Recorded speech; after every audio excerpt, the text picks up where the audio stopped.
Hello viewer, welcome back to our channel maths zone with BP. मैं संजीव कुमार आज आपको 12वीं क्लास की अर्थशास्त्र बुक 2 की चैप्टर 5 जो मनी है, जिसे हम मुद्रा बोलते हैं, उसकी डिटेल जानकारी देता हूं। तो आइए स्टार्ट होते हैं अब। तो आज की क्लास में आपको इको बुक 2 की चैप्टर 5 जो मुद्रा है हमारी, जिसे मनी कहते हैं, तो इसके बारे में डिटेल जानकारी प्राप्त करते हैं। तो सबसे पहले हम अध्याय का स्वरूप देखेंगे। तो अध्याय के स्वरूप के अंतर्गत पहली टॉपिक है हमारी मुद्रा का अर्थ एवं विकास। इसके अंतर्गत हम पॉइंट्स पढ़ेंगे। मुद्रा की अवधारणा पहली, दूसरी पॉइंट मुद्रा का विकास, गैर प्रचलित मुद्रा, अर्थव्यवस्था, विनिमय की वस्तु, विनिमय प्रणाली से ई मुद्रा अर्थव्यवस्था तक का सफर। अब तीसरी पॉइंट मुद्रा के विकास का प्रवाह चित्र प्रस्तुतिकरण। चौथी पॉइंट मुद्रा के विकास से मुद्रा की भूमिका में किस प्रकार परिवर्तन हुआ। पांचवी पॉइंट वस्तु विनिमय प्रणाली और छठी पॉइंट वस्तु विनिमय प्रणाली की कमियां एवं उनका हल। तो ये हम पहले टॉपिक के अंतर्गत पढ़ेंगे। अब हम दूसरी टॉपिक के अंतर्गत मुद्रा के रूप जो है हमारी, इसके अंतर्गत पहली पॉइंट आदेश मुद्रा तथा न्यास मुद्रा, दूसरी पॉइंट पूर्णकाय मुद्रा तथा शाख मुद्रा, ये दो पॉइंट्स पढ़ेंगे। अब हम तीसरी टॉपिक मुद्रा के कार्य के अंतर्गत मुद्रा के प्राथमिक मुख्य कार्य ये पहली पढ़ेंगे। दूसरी हमारी मुद्रा के गौण तथा सहायक कार्य है, इसे पढ़ेंगे। अब चौथी टॉपिक के अंतर्गत मुद्रा की पूर्ति है, जिसके अंतर्गत पहली पॉइंट मुद्रा की पूर्ति की अवधारणा, दूसरी पॉइंट मुद्रा पूर्ति के माप, तीसरी पॉइंट मुद्रा पूर्ति का M1 माप, चौथी पॉइंट मुद्रा के पूर्तिकर्ता तथा मुद्रा की पूर्ति कौन करता है। अब पांचवी पॉइंट बैंक मुद्रा एवं उच्च शक्ति मुद्रा की जानकारी लेंगे। तो आइए अब हम डिटेल से देखते हैं। तो इसमें हमारी पहली टॉपिक जो थी हमारी मुद्रा का अर्थ एवं विकास, जिसे हम meaning and evolution of money कहते हैं। तो आइए इसकी डिटेल जानकारी प्राप्त करते हैं। तो इसके अंतर्गत पहली पॉइंट है हमारी मुद्रा की अवधारणा, जिसे हम कंसेप्ट ऑफ मनी बोलते हैं। तो आइए इसे जानते हैं। मुद्रा की उत्पत्ति तथा विकास विनिमय को सुविधाजनक बनाने की आवश्यकता से संबंधित है। तो मुद्रा की उत्पत्ति तथा विकास विनिमय को सुविधाजनक बनाने की आवश्यकता से संबंधित है। अतः मुद्रा को सामान्यतया उस वस्तु के रूप में परिभाषित किया जाता है जो विनिमय के माध्यम के रूप में सामान्य रूप से स्वीकार की जाती है। अब हम उदाहरण देखेंगे। भारत में रुपया मुद्रा है क्योंकि यह भारत में सामान्य रूप से स्वीकृत विनिमय का माध्यम है। इसी प्रकार यूएसए में डॉलर मुद्रा है क्योंकि यूएसए में सामान्य रूप से स्वीकृत विनिमय का माध्यम है। अब हम अगली पॉइंट देखेंगे जो मुद्रा का विकास है, यानी इवोल्यूशन ऑफ मनी। इसकी डिटेल जानकारी प्राप्त करेंगे। तो प्राचीन काल में वस्तुओं का विनिमय वस्तुओं से किया जाता था। तब मुद्रा प्रचलन में नहीं थी। अब जूते बनाने वाला एक किसान गेहूं के बदले में जूते बनाता था और कृषक श्रमिक अनाज के लिए खेतों में काम करता था तथा इसी प्रकार अर्थव्यवस्था चलती रहती थी। विनिमय की इस प्रणाली को वस्तु विनिमय प्रणाली यानी बार्टर सिस्टम कहा जाता था। अब दूसरी पॉइंट, आवश्यकताओं में विविधता बढ़ जाने तथा विनिमय की आवश्यकता अधिक हो जाने के फलस्वरूप वस्तु विनिमय प्रणाली यानी वह प्रणाली जिसमें वस्तुओं का विनिमय प्रत्यक्ष रूप से वस्तुओं से किया जाता था, विनिमय की अकुशल इनएफिशिएंट प्रणाली सिद्ध हुई। अगली पॉइंट, इससे मुद्रा का आविष्कार हुआ जो विनिमय का एक सामान्य माध्यम है। अब वस्तुओं को वस्तुओं के लिए नहीं बेचा जाता है, इसके स्थान पर अब वस्तुओं को मुद्रा के लिए बेचा जाता है। अब नेक्स्ट पॉइंट, आरंभ में मुद्रा को सोने व चांदी के सिक्कों यानी कॉइन्स के रूप में प्रचलित किया गया, परंतु धीरे धीरे कागजी मुद्रा यानी पेपर मनी के साथ साथ मिश्र धातु एलॉय मेटल का सिक्के बनाने के लिए प्रयोग किया जाने लगा। वर्तमान युग को प्लास्टिक मुद्रा, नगद कार्ड जिसे कैश कार्ड के रूप में का युग है तथा ई मुद्रा का युग है, जो बैंकों में खाता धारकों के क्रेडिट डेबिट मदों के रूप में मुद्रा का इलेक्ट्रॉनिक हस्तांतरण है। अब हम नेक्स्ट पॉइंट देखेंगे। तो अतः मुद्रा का विकास गैर प्रचलित मुद्रा यानी नो मनी और अर्थव्यवस्था से ई मुद्रा यानी ई मनी अर्थव्यवस्था तक के सफर को दर्शाता है।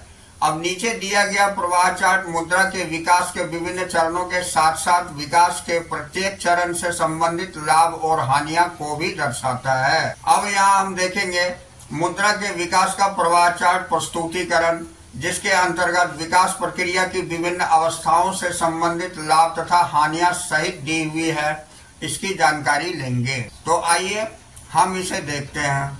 इस तरफ हमने लाभ को रखा है और इस तरफ हानियां, और यहाँ वस्तु विनिमय प्रणाली अवस्था 1 है। तो वस्तु के बदले वस्तु का विनिमय, जिसे हम बार्टर सिस्टम बोलते थे, तो उसके लाभ और हानियां देखते हैं। तो पहले पॉइंट में लाभ हमें दिया हुआ है, वस्तुओं तथा सेवाओं का विनिमय मूल्य स्थिर रहता था क्योंकि इसमें मुद्रा और बाजार मूल्य शामिल नहीं होते थे।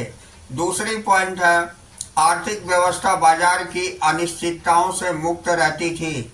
अब इसकी हानियां देखते हैं। तो वस्तु विनिमय प्रणाली के अंतर्गत क्रय तथा विक्रय की गतिविधियां एक साथ होना अनिवार्य होती थी। उदाहरण के लिए, यदि आप वस्तु X बेचना चाहते हैं तो उसी समय आपको वस्तु Y खरीदने के लिए भी तैयार रहना पड़ता था। अब दूसरी पॉइंट है, इसके अंतर्गत विनिमय और इसलिए व्यापार केवल जीवन की आवश्यकताओं तक सीमित था। यह एक प्राचीन अर्थव्यवस्था का प्रतीक था। तो ये हानियां थी। अब हम आएंगे नेक्स्ट पॉइंट में, धात्विक मुद्रा, जो अवस्था 2 है हमारी। तो इसके अंतर्गत दिया हुआ है, ये लाभ के अंतर्गत हम पढ़ रहे हैं, क्रय तथा विक्रय गतिविधियों को पृथक कर दिया गया जिससे विनिमय का विस्तार हुआ। और नेक्स्ट पॉइंट, विनिमय में सुगमता के कारण बाजार का विस्तार हुआ। नेक्स्ट पॉइंट, बाजार का विस्तार आर्थिक विकास के लिए अनिवार्य है। इसका अर्थ है कि बाजार के विस्तार के बिना आर्थिक विकास संभव नहीं है। यहाँ पर सोने और चांदी की सिक्कों से संबंधित धात्विक मुद्रा थी और मिश्र धातु की। तो अब हम हानियां देखते हैं इसकी। पहली पॉइंट है, बड़े लेन देन देने में धातु की मुद्रा का उपयोग कठिन पाया गया। दूसरी बात है, धातु मुद्रा को छोटे मूल्यों वर्गों में विभाजित करना कठिन था, इसलिए छोटे लेन देन करना भी कठिन हो गया। अब आइए तीसरी अवस्था आई हमारी, कागजी मुद्रा। कागजी मुद्रा के लाभ देखते हैं। अब मुद्रा की पूर्ति अधिक लोचदार हो गई क्योंकि धातु मुद्रा के विपरीत अब सोने और चांदी के कोषों की आवश्यकता नहीं रही। दूसरी पॉइंट, मुद्रा की लोचदार पूर्ति के कारण बाजार की राष्ट्रीय और अंतर्राष्ट्रीय स्तर पर विस्तार हुआ। नेक्स्ट पॉइंट, मुद्रा निवेश का एक साधन बनकर उभरी जिसमें आर्थिक क्रियाएं, आर्थिक विकास की प्रक्रिया तीव्र हुई। अब यहाँ हम हानि देखेंगे। तो लोचदार मुद्रा पूर्ति स्फीतिक तथा अविस्फीतिक जालों से संबंधित होती है। दूसरी पॉइंट, स्फीतिक तथा अविस्फीतिक जाल विकास प्रक्रिया की स्थिरता के लिए एक चुनौती है। अब हम यहाँ से अगली अवस्था, जो हमारी अवस्था 4 है, जिसे प्लास्टिक मुद्रा तथा ई मुद्रा भी कहते हैं, तो आइए इसकी जानकारी लेते हैं। तो इसके लाभ सबसे पहले देखते हैं। कागजी मुद्रा छापने की लागत में काफी कमी आई है। दूसरी पॉइंट है, ई मुद्रा डिजिटल बैंकिंग, ऑनलाइन बैंकिंग को बढ़ावा देती है।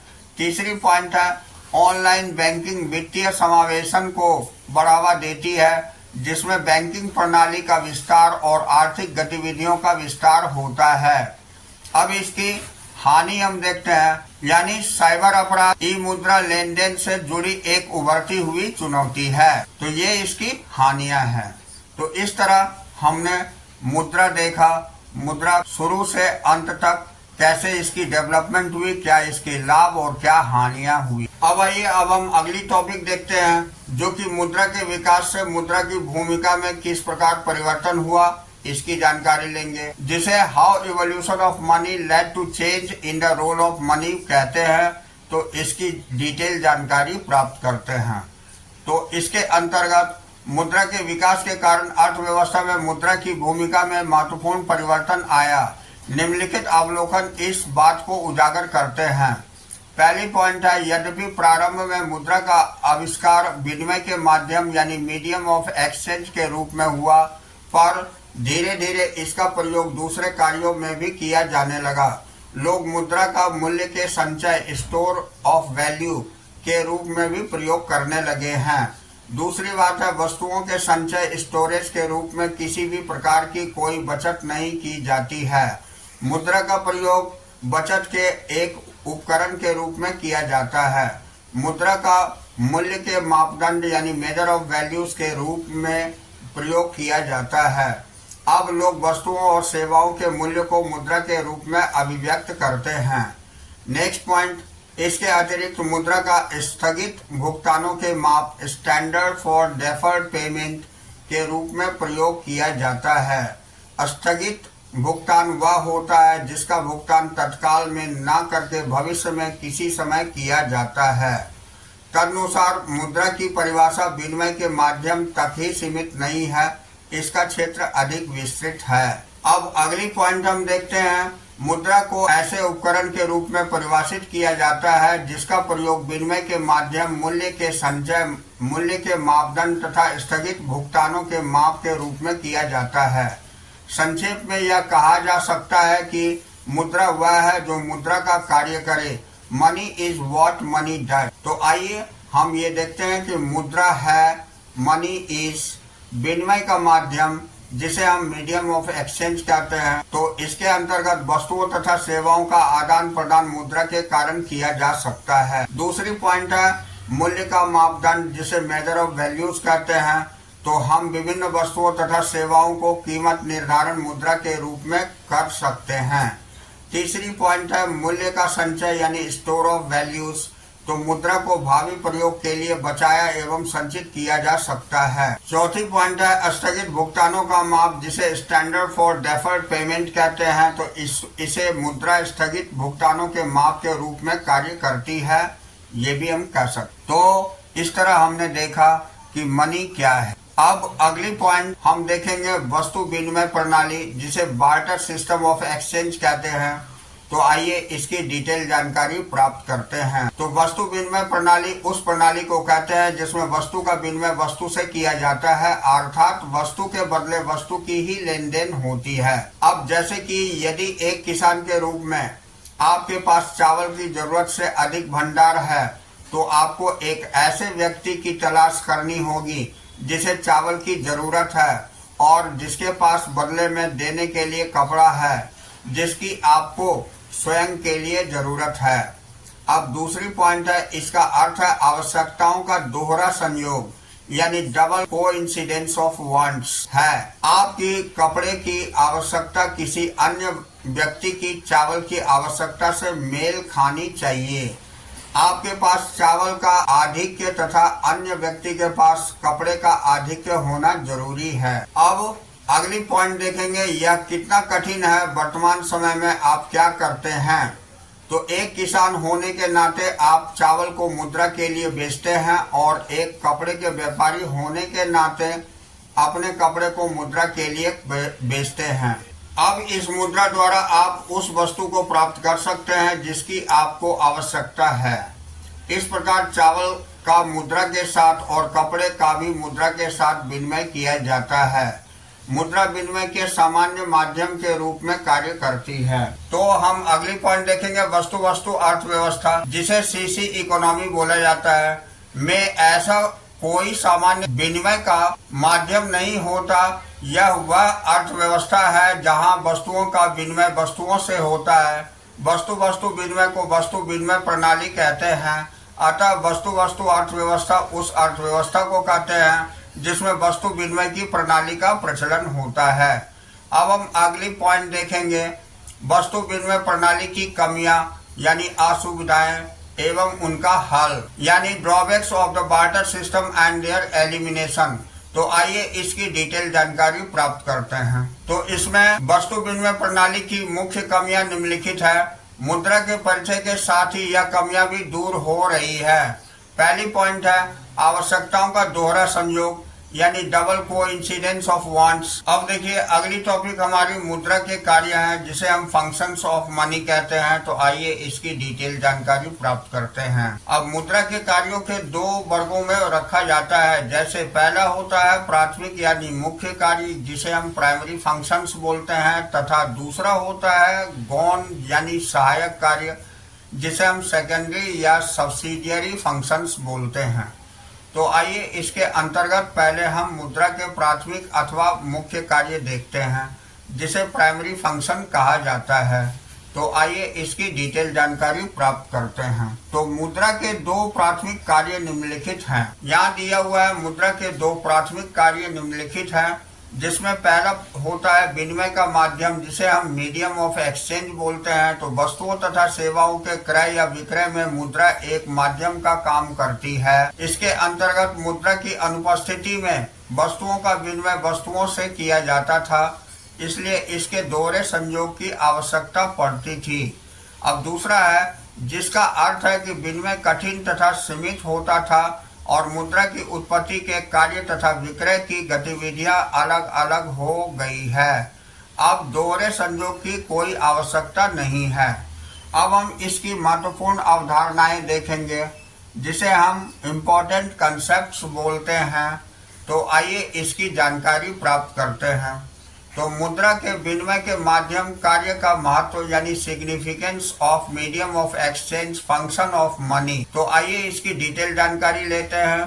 तो विभिन्न विनिमय बहुत सरल हो गया है, फलस्वरूप इसका बड़े पैमाने पर विस्तार हुआ है। विनिमय के विस्तार के कारण मूल्य वृद्धि अथवा जीडीपी समृद्धि का विस्तार होता है।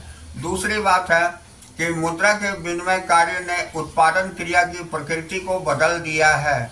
अब उत्पादन बाजार के लिए अधिक और स्व उपभोग यानी सेल्फ कंजम्पशंस के लिए कम किया जाता है। अब उदाहरण के लिए किसान अब गेहूं का उत्पादन बाजार में बिक्री करने के लिए करते हैं, केवल स्व उपभोग के लिए नहीं। तदनुसार उत्पादन के स्तर में महत्वपूर्ण वृद्धि हुई है। अब तीसरी है मुद्रा के विनिमय कार्य ने क्रय तथा विक्रय की गतिविधियों को अलग अलग कर दिया है। तदनुसार बाजार के आकार में बड़े पैमाने पर विस्तार हुआ है। इससे जीडीपी समृद्धि की दर में तीव्र वृद्धि हुई है। तो इस तरह आज हम इसी टॉपिक पर अपनी क्लास को ओवर करते हैं। अगले दिन हम अगली टॉपिक से मिलेंगे इसी चैप्टर के अंतर्गत। तो that's all for today. We will meet again on the next class.